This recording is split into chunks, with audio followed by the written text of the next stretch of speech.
Good morning बच्चों। आज हम पढ़ेंगे हार्मोनल कंट्रोल ऑफ गैस्ट्रेशन। ठीक है, हमें पढ़ना है रिप्रोडक्शन की जो रिप्रोडक्शन के समय डिफरेंट जो मैकेनिज्म होती हैं, जैसे हमने बता दिया उस दिन फर्टिलाइजेशन है, इम्प्लांटेशन है, गेस्टेशन है, पार्ट्यूरेशन है। ठीक है, ये सब में अलग अलग आपको हार्मोन्स कैसे कंट्रोल करते हैं। तो हमने इम्प्लांटेशन पढ़ ही लिया था। एक बार जब आरोपण हो जाता है, आरोपण हुआ या इम्प्लांटेशन हुआ, प्लेसेंटा बन गया। ठीक है, जब प्लेसेंटा बन जाएगा तो क्या होगा, ये एचसीजी हार्मोन सिक्रीट कर रहा है। ठीक है, ह्यूमन कोरियोनिक गोनेडोट्रोपिक हार्मोन। अब क्या हुआ, ये जो ध्यान रखना, अब जो प्रोसेस है वो है गेस्टेशन पीरियड। ठीक है, अब हमें देखना है hormonal control during gestation period. Gestation मतलब होता है जो प्रेगनेंसी, गर्भावस्था हिंदी में हम कहेंगे, जो फर्टिलाइजेशन से लेकर बर्थ तक का जो टाइम होता है, 9 मंथ तक का टाइम, वो गेस्टेशन पीरियड कहलाता है। ठीक है, या गर्भावस्था टाइम। और ये होता है लगभग 280 डेज का, या हम कहेंगे 40 वीक्स का। ठीक है, पर अगर हम उसको ओव्यूलेशन से, अब देखो ओवा जब से रिलीज हो रहा है, फर्टिलाइजेशन से अगर हम देखते हैं तो 280 डेज का होता है या 40 वीक्स का। और अगर हम ओव्यूलेशन से देखें, मतलब जिस समय ओवा फॉर्मेशन हुआ था उस समय से ये 266 डेज का रहेगा। ठीक है, तो ये क्या होते हैं, ये जो फर्टिलाइजेशन के ड्यूरेशन जो होते हैं, ये किस पर डिपेंड करेगा, ये प्रेगनेंसी टाइम है। ठीक है, तो अब हम इसमें देखते हैं ये वाले टाइम में कौन कौन से हार्मोन। तो जैसे मेंस्ट्रुअल साइकिल का जो एक डायग्राम मैंने बताया था, उसमें बहुत अच्छे से ध्यान रखना कि जो डायग्राम था उसमें देखो, जिस समय एंडोमेट्रियम फुल बनी हुई है, बिल्कुल प्रिपेयर है फर्टिलाइजेशन के लिए, वो इम्प्लांटेशन के लिए, इम्प्लांटेशन हो गया मतलब एंडोमेट्रियम बनी रहेगी। जब अंदर की यूट्रस की वॉल पूरे प्रेगनेंसी टाइम में बनी रहेगी, मतलब वहां से क्या होगा, कॉर्पस ल्यूटियम जो है वो क्या करेगा, प्रोजेस्टेरोन हार्मोन को सिक्रीट करता रहेगा। इट मींस पूरे प्रेगनेंसी टाइम में प्रोजेस्टेरोन हार्मोन पूरे प्रेगनेंसी टाइम में सिक्रीट होता रहेगा। ठीक है, जब एंड में आते आते ऑक्सीटोसिन बढ़ता है, तब प्रोजेस्टेरोन हार्मोन कम होने लगता है। ठीक है, तो अभी तक हमने जैसे बताया था कि प्लेसेंटा बन गया, प्लेसेंटा ने एचसीजी हार्मोन सिक्रीट किया। एचसीजी हार्मोन का काम है प्लेसेंटा को डेवलप करना, बनाना। ठीक है, प्लेसेंटा 100 से लेकर 120 दिन में प्लेसेंटा पूरी तरह से बन जाता है। जब ये बन जाएगा तो ये क्या करेगा, हमने क्या कहा था, एचसीजी सिक्रीट कर रहा है और प्रोजेस्टेरोन भी सिक्रीट कर रहा है प्लेसेंटा। अब ये जो प्लेसेंटा है ये एचसीजी को कम करने लगे, क्योंकि एचसीजी का काम है प्लेसेंटा को बनाना। प्लेसेंटा बन गया, 100 से लेकर 120 दिन में अब ये जो प्लेसेंटा है ये एचसीजी का सिक्रीशन कम करने लगता है। ठीक है, इसका सिक्रीशन कम होने लगता है। तो इस समय मतलब ध्यान रखना, जो पहले 12 वीक्स में जो फर्टिलाइज एग होता है, पहले 12 वीक्स में जो फर्टिलाइज्ड एग होगा उसको कहते हैं एम्ब्रियो, भ्रूण। अब एम्ब्रियो और फीटस हम लोग यूज दोनों वर्ड करते हैं। तो एम्ब्रियो है फर्स्ट 12 वीक का फर्टिलाइज्ड ओवम, और जो फीटस है वो 12 वीक के बाद बर्थ तक का जो हम वर्ड यूज करेंगे उस बेबी के लिए, वो कहलाएगा फीटस। ठीक है, तो एम्ब्रियो और फीटस में डिफरेंस समझ में आया। तो इस अब हमने क्या पढ़ा, गेस्टेशन के समय एचसीजी हार्मोन कॉर्पस ल्यूटियम को, एचसीजी हार्मोन सिक्रीट हो रहा है, उधर ओवरी में कॉर्पस ल्यूटियम है जो ओवा निकलने से बन गई, तो वो कॉर्पस ल्यूटियम को बनाए रखता है। अब जितना टाइम वो बनाए रखेगा उस कॉर्पस ल्यूटियम को, प्रोजेस्टेरोन सिक्रीट होता रहेगा। फिर हमने क्या कहा, कॉर्पस, ये जो एचसीजी है हार्मोन, ये धीमे धीमे कम होने लगता है। ये कम होने लगेगा तो कॉर्पस ल्यूटियम भी डिग्रेड होने लगेगी धीरे धीरे धीरे धीरे। तो जो प्रोजेस्टेरोन हार्मोन है उसका काम है कि ये जो यूट्रस की इनर वॉल है, ठीक है, जब बेबी का बर्थ होता है तो बर्थ के समय क्या होगा, जो ये जो इनर वॉल है इनमें संकुचन या कॉन्ट्रैक्शन होते हैं, उससे वो बेबी बाहर एक्सपेल होता है, बाहर आता है, ठीक है।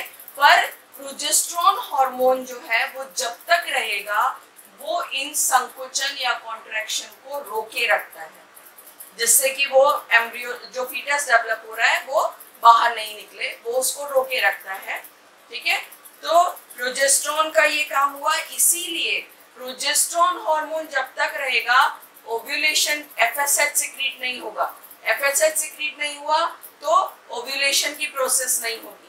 ओव्यूलेशन की प्रोसेस नहीं हुई तो क्या होगा, जो मेंस्ट्रुअल साइकिल है वो नहीं, तो नेक्स्ट ओवा फॉर्मेशन तब तक नहीं होगा ड्यूरिंग प्रेगनेंसी टाइम में, नेक्स्ट ओव्यूलेशन की साइकिल नहीं चलेगा, ठीक है। इसलिए मेंस्ट्रुअल जो हम कहते हैं मेंस्ट्रुएशन, मेंस्ट्रुअल साइकिल जो था वो इस प्रेगनेंसी टाइम में नहीं होगा, ठीक है।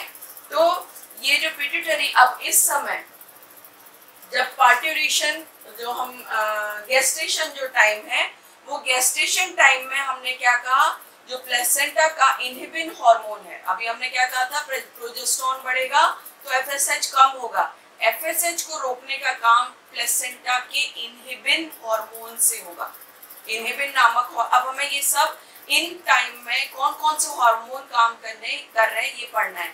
तो प्लेसेंटा से इनहिबिन हार्मोन सिक्रीट होता है, वो एफएसएच को रोके रखता है, ठीक है। तो प्लेसेंटा प्रेगनेंसी के 28 से 30 डे में एस्ट्रोजन और 40 से 42 डेज में प्रोजेस्टेरोन का सिक्रीशन बर्थ तक करता है।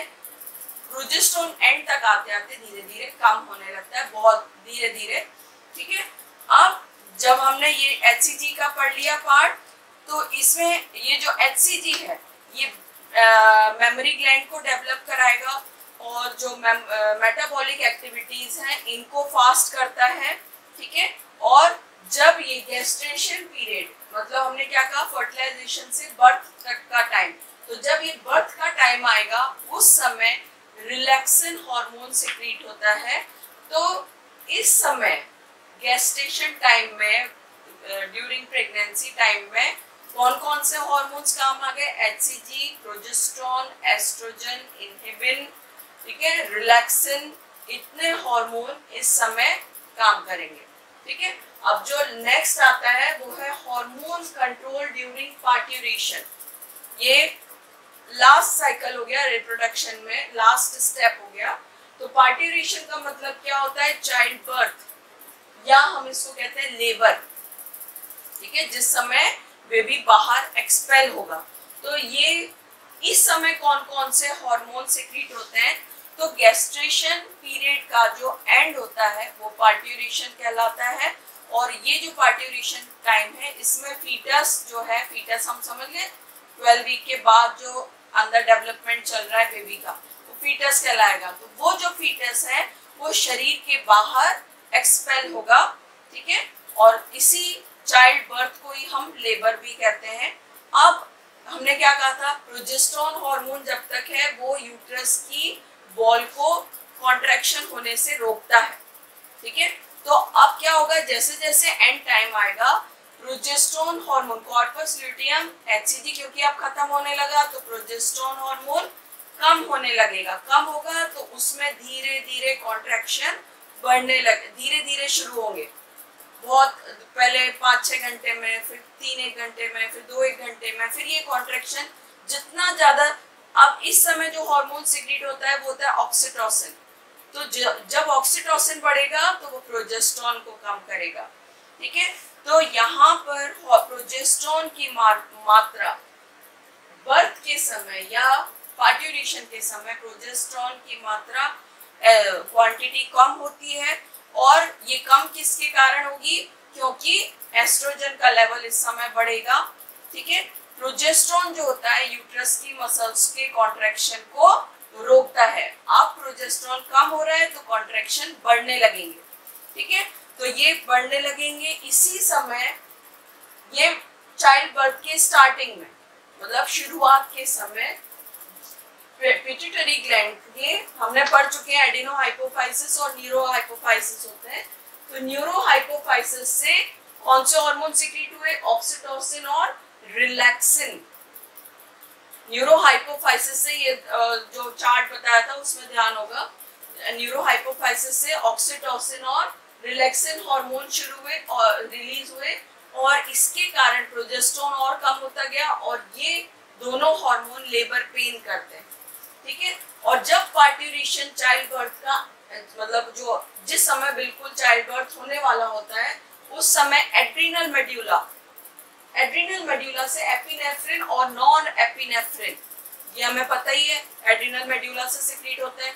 तो ये दोनों हार्मोन उस समय होने वाले मदर को और बेबी को इसके जो स्ट्रेस होता है, तनाव होता है, उसको कम करते हैं। तो हम जनरली देखते हैं जब बेबी अंदर होता है तो उसके लंग्स काम नहीं कर रहे होते हैं, मतलब वो अपने आप सांस नहीं ले रहा होता है, उसको मदर से मिल रही होती है, बट जब वो बाहर निकलता है तो बाहर निकलते ही एयर को अंदर लेता है, तो बाहर आते ही ये जो हार्मोन है एपिनेफ्रिन और एपिनेफ्रिन, ये इनके लंग्स को फंक्शनल करते हैं, ठीक है। तो वो जो रोएंगे तो रोना, पहला जो कहते हैं रोना जरूरी होता है, वो क्या, इसका मतलब क्या होता है, वो बाहर से एयर अंदर ले रहे हैं और लंग्स वर्क करना शुरू हो जाते हैं, ठीक है।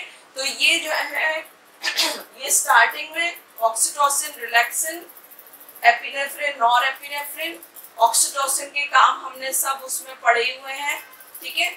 ऑक्सीटोसिन हार्मोन जो रहेगा वो क्या करता है, ऑक्सीटोसिन और रिलैक्सिन,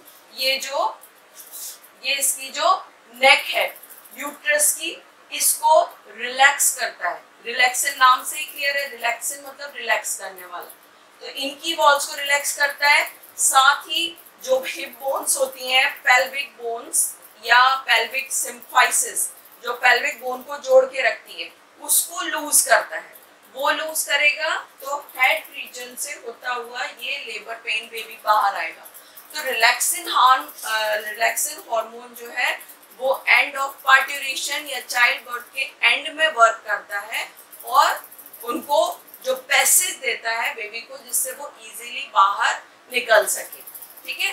तो ये जो है इस समय कौन कौन से हार्मोन हो गए, oxytocin, relaxin, epinephrine, nor epinephrine, ठीक है। और इसी समय ये दोनों जो हार्मोन है, ये एम्ब्रियो को सेफली बाहर लाने में हेल्प करते हैं, और वो जो स्ट्रगल कर रहा होता है बेबी, उसके लिए उसको पावर, शक्ति प्रदान करते हैं, उसको एम्पावरमेंट, उसको पावर देते हैं, ठीक है। तो ये सभी हार्मोन्स, ये दो और ये दो, oxytocin, relaxin, epinephrine, nor epinephrine, ये सब चाइल्ड बर्थ के समय एक साथ काम करते हैं और जो बेबी होता है उसको नीचे की ओर, क्योंकि कॉन्ट्रैक्शन इस समय बहुत बढ़ जाता है, तो वो उसको नीचे की ओर धकेलते हैं। और रिलैक्सिन हमने बता दिया, जो पेल्विक लिगामेंट होते हैं उनको रिलैक्स करता है। ऑक्सीटोसिन जो है ये बेबी के बर्थ के बाद यूट्रस को, जब इसका बर्थ हो जाता है तो यूट्रस नीचे आ जाता है, ये जो ऑक्सीटोसिन हार्मोन है ये यूट्रस को वापस अपनी जगह पे ऊपर लाता है, ठीक है। और इस समय अब जब ये प्रोसेस हो रही है तो एस्ट्रोजन और प्रोजेस्टेरोन की बहुत कमी हो जाती है, और इस समय मेमोरी ग्लैंड्स, क्योंकि ये जो हार्मोन है प्रोजेस्टेरोन हार्मोन जिस समय पूरी प्रेगनेंसी में था, तो ये मेमोरी ग्लैंड्स जो होती हैं ब्रेस्ट में, मेमोरी ग्लैंड्स उनको स्टिमुलेट करती हैं, उनका डेवलपमेंट करती हैं, जो फैट के ग्लोब्यूल्स होते हैं, फैट मॉलिक्यूल्स, उनको बढ़ाती हैं, ठीक है। तो ये जो प्रोसेस, अब मेमोरी ग्लैंड तो बन गई, बट वो एक्टिव कब होंगी, जब उसको बेबी एक्टिवेट करेगा, मतलब फर्स्ट टाइम जब वो मिल्क सक्शन करता है उस समय ये सिक्रीशन, वो उस समय मेमोरी ग्लैंड एक्टिव होती हैं। तो एंड तक इस पार्ट्यूरेशन या चाइल्ड बर्थ के एंड तक मेमोरी ग्लैंड इनएक्टिव होती हैं, ठीक है। तो ये जो है ये अब इसके बाद जो पार्ट आएगा वो जो रहेगा वो होगा मेमोरी ग्लैंड का हार्मोनल कंट्रोल ऑफ लैक्टेशन। मतलब मिल्क सिक्रीशन कैसे होगा, मिल्क सिक्रीशन से कंट्रोल कैसे होता है, ये सारा हमारा एक लास्ट टॉपिक इसका है। ठीक है, तो ये ध्यान से इसको पढ़ना, विद डायग्राम इसकी प्रैक्टिस करना, तो ये हमारा इसमें कंप्लीट हो जाएगा। ठीक है, तो नेक्स्ट टाइम जो हम पढ़ेंगे वो हार्मोन कंट्रोल ऑफ लैक्टेशन या मिल्क सिक्रीशन की प्रोसेस। ठीक है, फिर थैंक यू।